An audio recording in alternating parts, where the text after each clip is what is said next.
Just when we thought things couldn't get any worse for Utah football, Devon Dampier might not play on Saturday. Oh my goodness.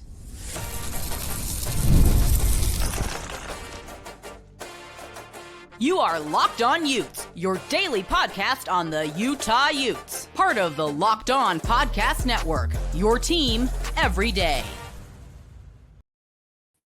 Hello, everyone, and thank you for making Locked On Utes your first listen and view of the day. We are part of the Locked On Podcast Network, available wherever you get your podcasts, as well as on YouTube. If it's your first time joining our show, make sure you like and subscribe. Today's episode brought to you by Game Time. You can download the Game Time app, create an account, and use code LOCKEDONCollege, all caps, no spaces, for $20 off your first purchase. My name is JT Wistrcill, excited to be joined by the Wild Ute, or Professor Wild Ute, as he has it today correctly. Philip, we're going to talk about the offense. What's going on wrong there? We're talking about some Morgan Scalley. There's, with the way this Utah football team is performing, there's some questions arise there. But unfortunately, we have to start with a shocking Kyle Whittingham quarterback injury update, but when he's not even required to do it yet. Like, that might be the most shocking thing of all of this.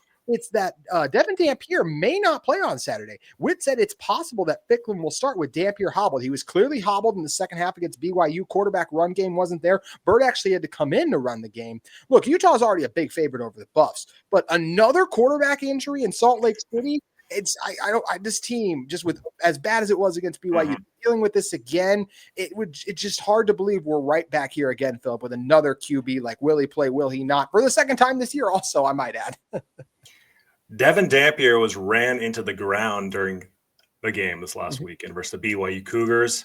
And the third quarter, it looks like he re-aggravated that ankle injury. So, he's hobbled. That's why Bird Ficklin came in and ran the ball a few times in the second half, JT. So Dampier's running ability really wasn't there for late in the game when we needed it tremendously, right? And the question is, do you want to put him out there, especially when you're looking at the future opponents? You've got Cincinnati coming in about a week and a half to 2 weeks away still. That's a massive football game.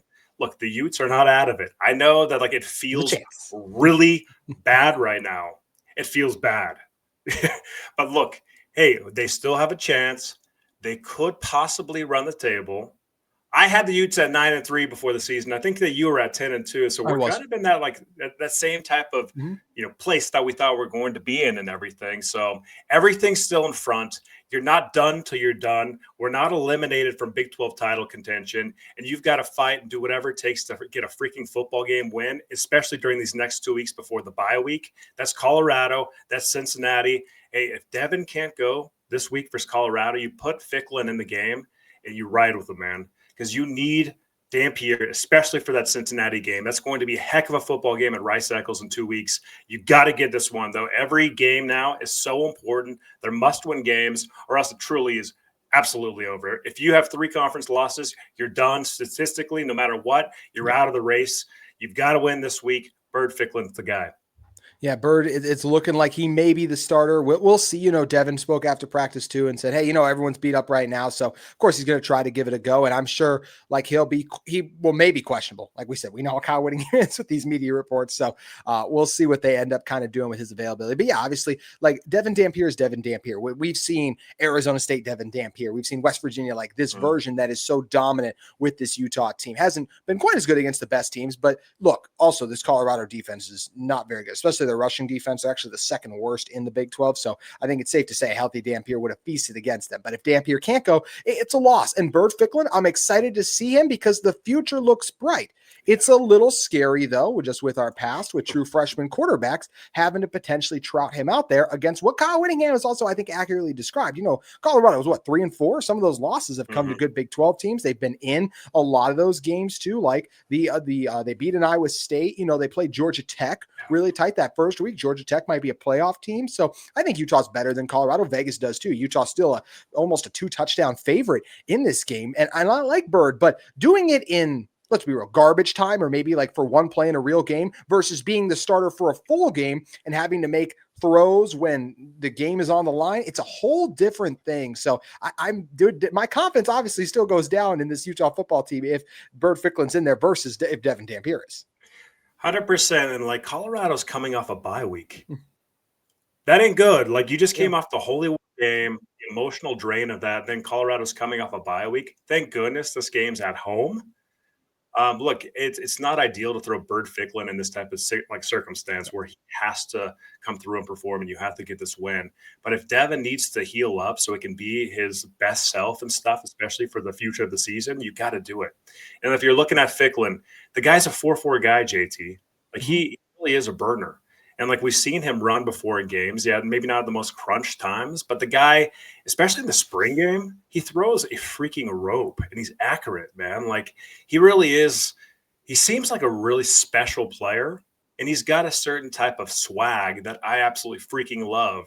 There's something about him that just exudes confidence. He's got arm talent. And the biggest issue with Bird Ficklin is his inexperience, though, right? He's a young kid. He's a true freshman coming out of Oklahoma. He's a 3-star recruit.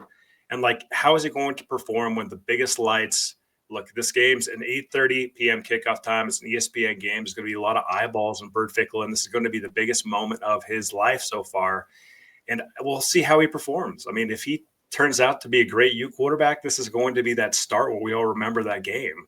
And then he's got the talent level to be that too. So in a lot of ways, it's exciting to kind of see the future with a kid like this too, but a little bit scary given our history with quarterbacks over the last few years and everything, and especially the game that you have to win. So I think a lot of Ute fans are a little nervous, kind of excited this week and everything to see how it materializes. But I think that you really do need to keep Devon Dampier healthy. If he's not 70, 80%, then you got to put Ficklin in.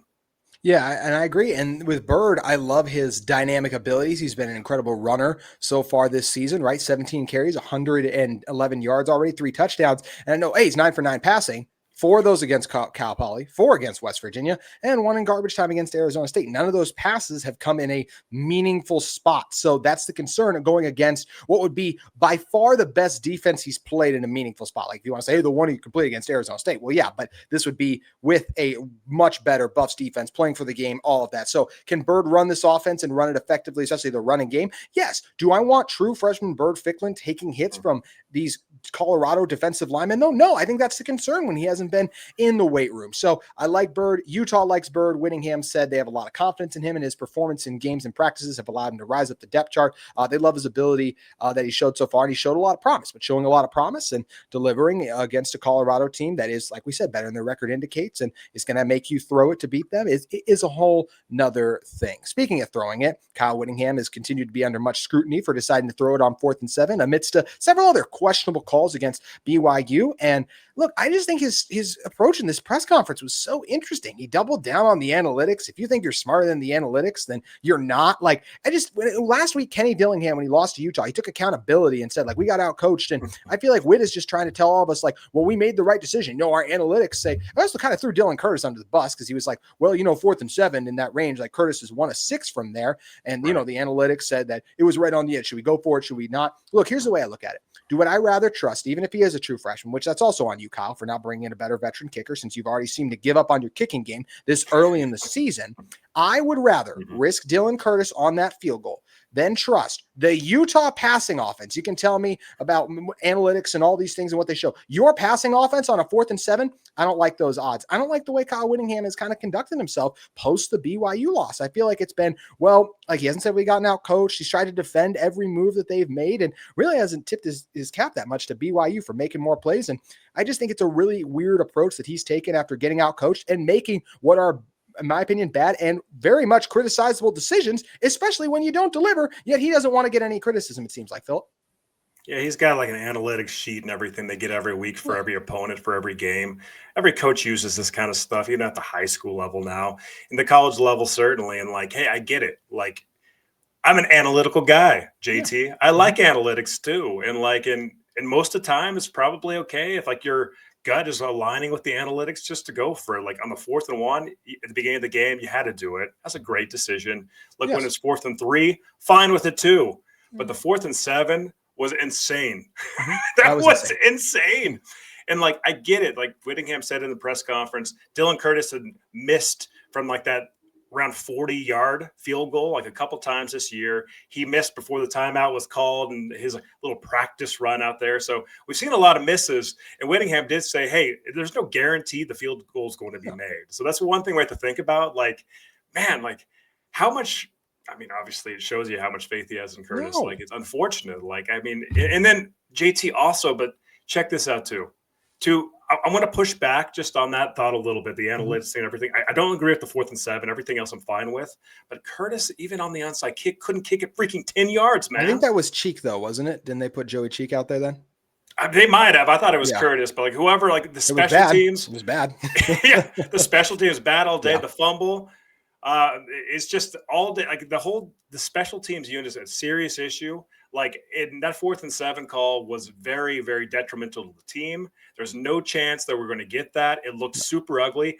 Throwing it to Tobias Merriweather makes no sense. He's been too unpredictable.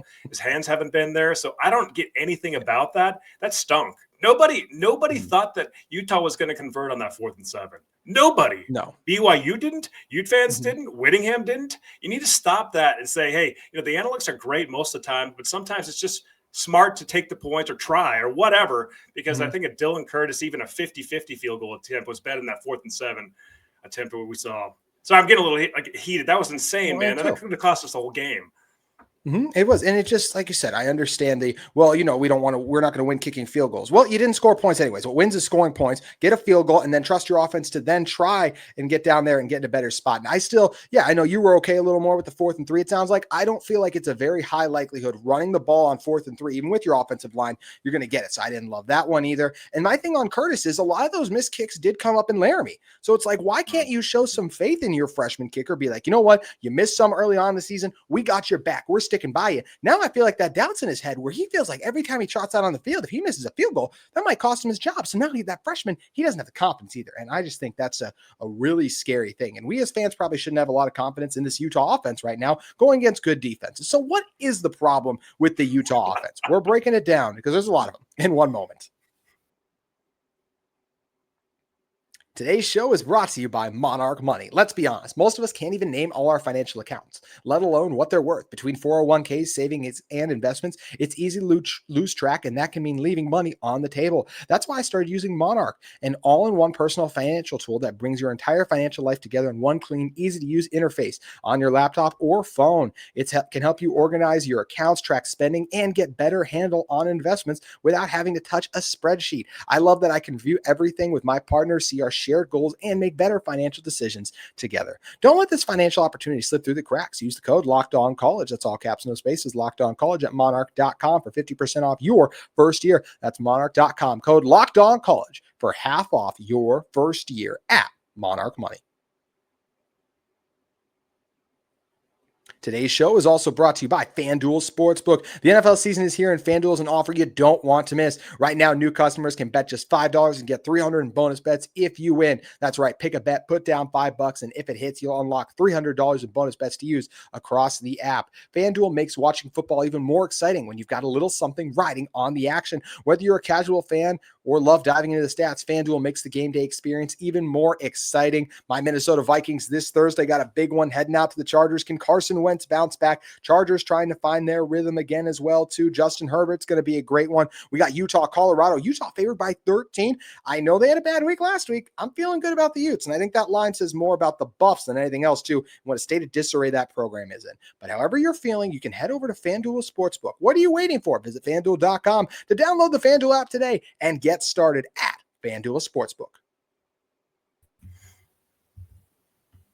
Philip, if you were to ask me, like, what's the biggest issue with the Utah offense right now? I would say the biggest thing overall is not just the passing game. I'd probably say more than anything, it's the receiver's ability to create separation. But I will also say, like, if that's number one, it's not a huge gap between, I don't think the schematics were very good. Like the pass that set up the 4th and 3 to Dallin Bentley, there are two other receivers like right over top of that. It's just very cluttered there. Every time they cut to the end zone, Cam, and I'm watching the concepts, I don't love that. I feel like Devon Dampier misses guys as well too. I feel like the lack of an explosive offense, and I can even just say the lack of a strong passing game more than anything, it falls on almost everyone it can offensively outside of maybe the offensive line. And even they got beat a little bit more than usual this past weekend, Philip. Yeah, they did. The trench play was a little bit head scratching. It was pretty even. BYU actually was pushing a little bit too, but I thought we were going to absolutely dominate in the trenches. JT, here's my assessment, and I think that you're correct with the wide receiving talent, perhaps just the ability to separate, get open, deep shots, Dampier accuracy. We haven't even been able to really see it much because they haven't even tried. And they haven't even got open that much this whole season. Like the wide receiving core, and I'm talking really Merriweather and Simmons, right? Davis has been great, but he's more of that 5-yard out or in. He's perfect and stuff to play with Dampier, but you need a deep threat. But even more than that, I just don't see offensively any dogs. What I'm talking about is like a guy that's a freaking leader that's going to chew your face out if you freaking make a mistake, JT. Where's the freaking leader on the offense right now that's saying that's unacceptable? Like, we need better out of you. We need to push this to a different level. We need to get up.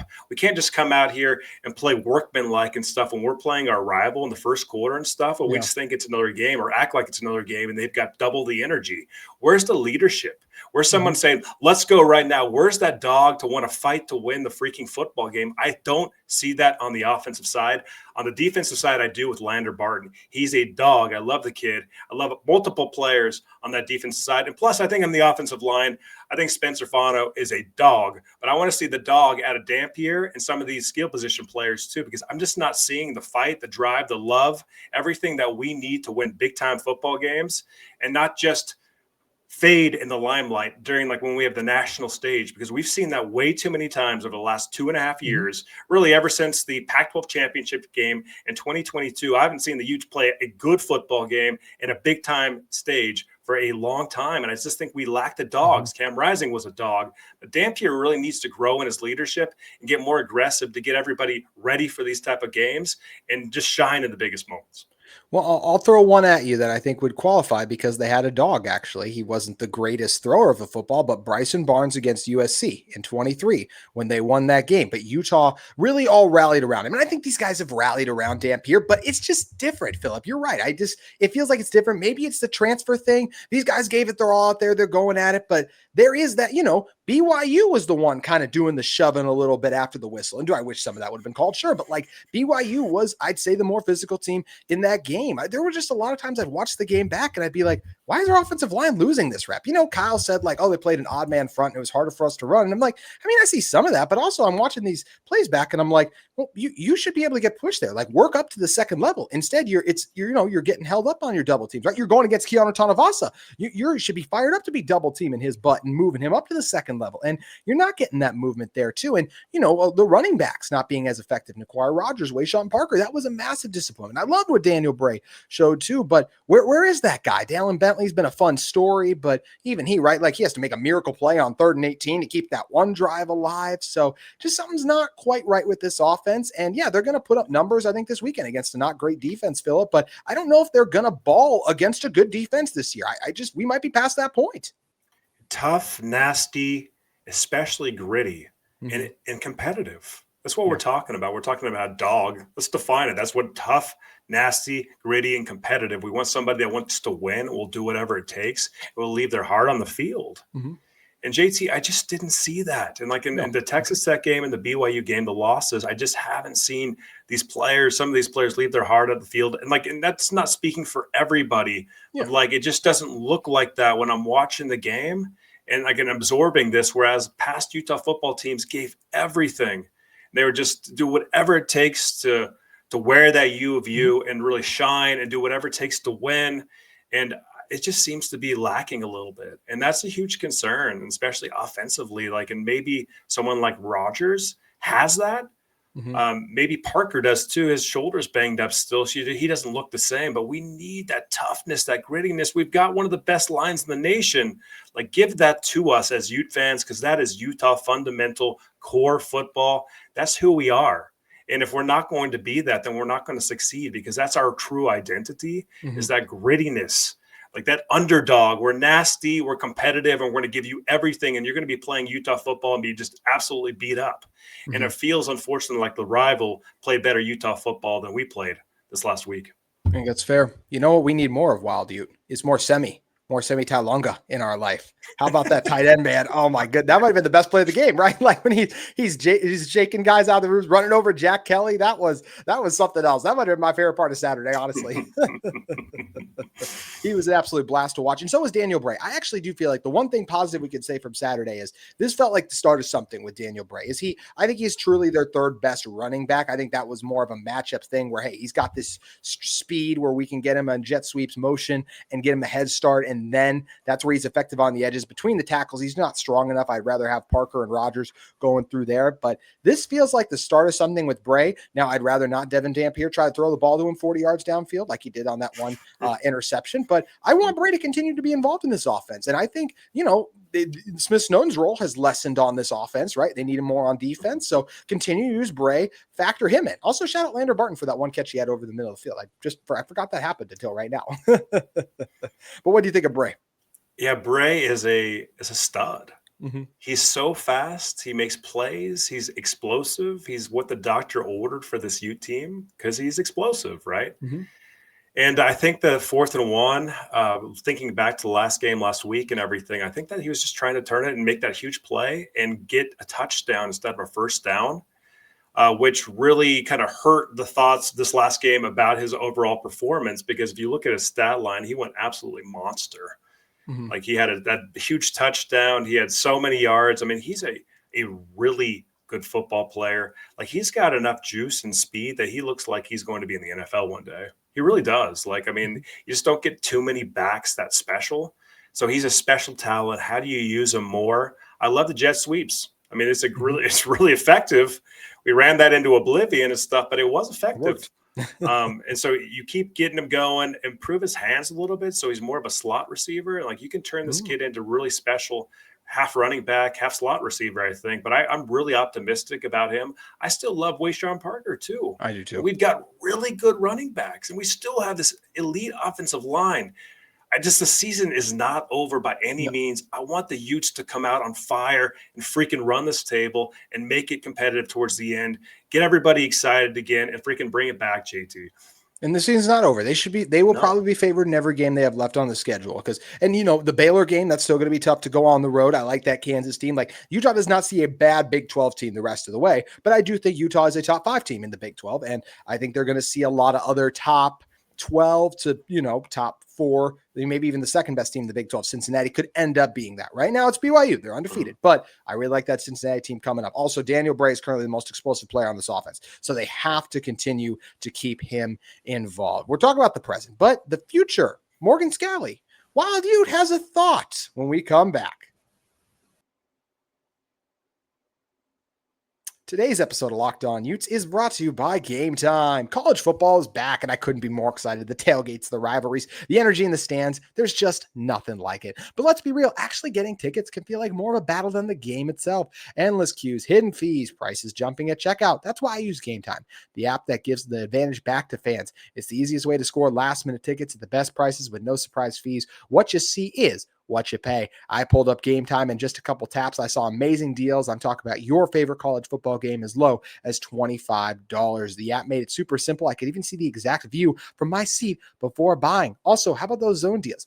Game Time, you pick the section and Game Time picks the seats. You save big. So take the guesswork out of buying college football tickets with Game Time. Download the Game Time app, create an account, and use code LOCKEDONCollege, all caps in those spaces, for $20 off your first purchase. Terms apply. Again, that's promo code LOCKEDONCOLLEGE for $20 off. Swipe, tap, ticket, go. Download Game Time today.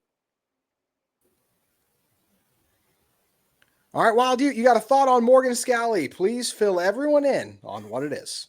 There's been a lot of chatter around the Ute community since Saturday after the Holy War. Mm-hmm. Like, hey, and this is the question right now, JT, is Morgan Scalley the right guy? He's the coach in waiting. Is he the right guy? A lot of people, maybe because we're living in the moment or something, are saying, hey, Jay Hill, down their defensive coordinator for BYU, like he is a Ute player, like prior coach and stuff. Would he be a better fit for Utah going forward after Whittingham retires, whether that be after this season or the season after? We'll see. That's a different discussion, but we're talking about the future here. I want to say that I am 100% supportive of Morgan Scalley. Look, Jay Hill's a fantastic coach, but Morgan Scalley has been here. He's earned it. He is a dog. When he played here, he knows exactly how to recruit. He's been one of the primary recruiters in this whole state and in Texas for many years. The booster support is behind Morgan Scalley. And in this day and age with NIL and all the money that you need to succeed, Morgan Scalley is the guy. He is not the same as Whittingham. He has a different coaching philosophy. We absolutely need to give Morgan Scalley the chance. And I know there's going to be some conversation about who could be a better coach. We just need to focus on giving him the opportunity as the coach in waiting and letting him step in and see how it goes. I think that he can be a very successful coach. If you're thinking about some coaches that were actually coordinators at their school before, some great coaches, hey, Dabo Sweeney was that. Frank Beamer for Virginia Tech. I mean, it works when somebody knows the culture, the program, has played in the program before. I just think that we need to silence that conversation a little bit more and put more faith and more support behind Scalley, because he's going to bring a lot of juice to the program going forward. I think it would be a massive, massive, massive mistake for Utah to move on from Morgan Scalley at any point and not make him the next head coach in waiting. Morgan Scalley has kept Utah defense and the culture of this team what it is. As much credit to him goes to as much credit as we give Kyle Whittingham for keeping Utah at the forefront of the Big 12, Pac-12, whatever it may be, in an evolving college football dynamic. Jay Hill was a really good coach at Weber State. He's been a fantastic defensive coordinator at BYU. But I could not fathom doing our own like that. And I know Jay Hill's our own too, but Morgan being in here, being the guy, having the promise that we made him, and then all of a sudden being like, Jay Hill's been better these last few years. Let's swap to him. I think that would be absolutely ridiculous, and I don't think that's what Utah is going to do either. When you have a culture like a Utah, you don't want to mess that up. And yes, Jay Hill would be a similar culture, but still risks changing it. Morgan Scalley is a younger Kyle Whittingham, and I think a younger Kyle Whittingham will do Utah some well because he's a younger Kyle Whittingham. He's going to do things different than Kyle Whittingham while still keeping that intensity, that edge, that you will become us. We will not become you. Those are the things that are really good that Utah does. But Morgan's not going to do everything the same way that Kyle Whittingham will, but he's going to keep this defense phenomenal. And when you're the likes of a Utah and you have a coach like Morgan Scalley, I just think it'd be really dumb to restart the culture and try to get something else in there. Whit has transformed this place. Why would we want to move on from the Kyle Whittingham? We'll move on from the head coach, Kyle Whittingham, but the Whittingham era extends with Morgan Scalley. It's been one of the best this university's ever experienced. I think using anyone but Morgan as the next head coach of Utah football would be a massive mistake. When you have your Ryan Day, your Lincoln Riley, those are two offensive coordinators, OU, Ohio State, they took over. Those programs stayed right there they were. I don't think Utah's going anywhere with Morgan Scalley as the head coach. The recruiting efforts he's done, the job he's done making sure this defense is elite, he is the guy. He was also arguably the best thing Utah had going on Saturday. I thought he did a great job limiting Bear. It's not his fault we can't tackle LJ Martin and Bear Bachmeier. Morgan Scalley is Utah football. Yes. He knows the soul of Utah football. He's been a great player for Utah football. He's been a great coach. What evidence is there that he won't be a great head coach? That's what I'm saying here is, like, we need to give this man a chance. He's deserved it. He's earned it. And I think he's going to succeed. And I think there's going to be a lot of money support behind Morgan Scalley to bring new, fresh juice into the program. But this guy is the soul of Utah football, and we need to support it 100%. I get there's going to be chatter about Jay Hill or other coaches and stuff, but Morgan's got to be our guy, 100% supportive of him.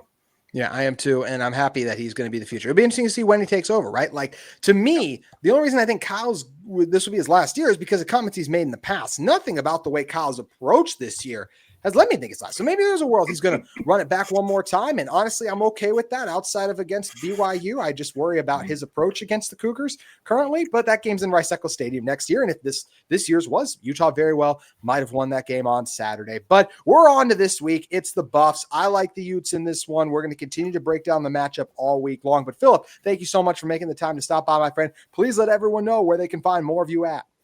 College Football Mafia, the Wild Ute University. That's the specials that I do over there too. News, realignment, hot takes. Come check us out. Professor Wild Ute, thank you for joining class today, sir. Thanks, JT. and thank all of you for making Locked On Utes your first listen to View of the Day. We'll be back tomorrow talking about the Buffs and the Utah Utes. Is Devon Dampier going to play? Is Bird Ficklin ready? All that and more on tomorrow's show.